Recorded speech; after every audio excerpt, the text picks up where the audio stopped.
ಬಾಗಲಕೋಟೆ ವಿಧಾನಸಭಾ ಕ್ಷೇತ್ರದ ಉಪ ಚುನಾವಣೆಯ ಕಾವು ದಿನದಿಂದ ದಿನಕ್ಕೆ ಹೆಚ್ಚಾಗ್ತಾ ಇದೆ.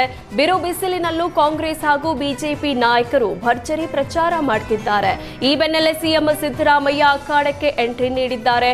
ಬಾಗಲಕೋಟೆ ಕಾಂಗ್ರೆಸ್ ಅಭ್ಯರ್ಥಿ ಉಮೇಶ್ ಮೇಟಿ ಪರ ಇಂದು ಸಿಎಂ ಮತಬೇಟೆಗೆ ಇಳಿದಿದ್ದಾರೆ.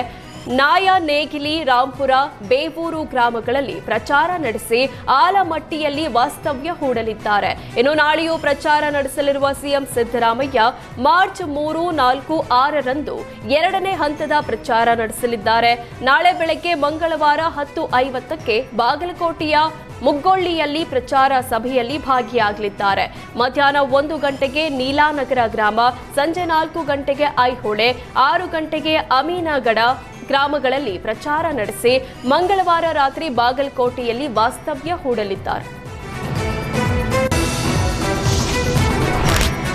ಕಾಂಗ್ರೆಸ್ ಅಭ್ಯರ್ಥಿ ಪರ ಸಿಎಂ ಸಿದ್ದರಾಮಯ್ಯ ಮತಯಾಚನೆ ನಡೆಸ್ತಾ ಇದ್ರೆ, ಇತ್ತ ಬಿಜೆಪಿ ಅಭ್ಯರ್ಥಿ ವೀರಣ್ಣ ಚರಂತಿಮಠ ಪರ ಬಿಜೆಪಿ ರಾಜ್ಯಾಧ್ಯಕ್ಷ ವಿಜಯೇಂದ್ರ ಪ್ರಚಾರಕ್ಕಿಳಿದಿದ್ದಾರೆ.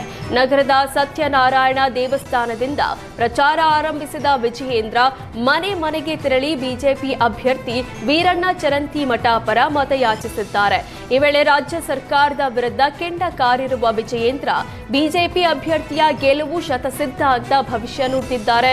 ಕಾಂಗ್ರೆಸ್ ಸೋಲುವ ಭಯದಲ್ಲೇ ಸಿಎಂ ಸಿದ್ದರಾಮಯ್ಯ 5 ದಿನಗಳ ವಾಸ್ತವ್ಯ ಹೂಡಿದ್ದಾರೆ ಅಂತ ವ್ಯಂಗ್ಯವಾಡಿದ್ದಾರೆ.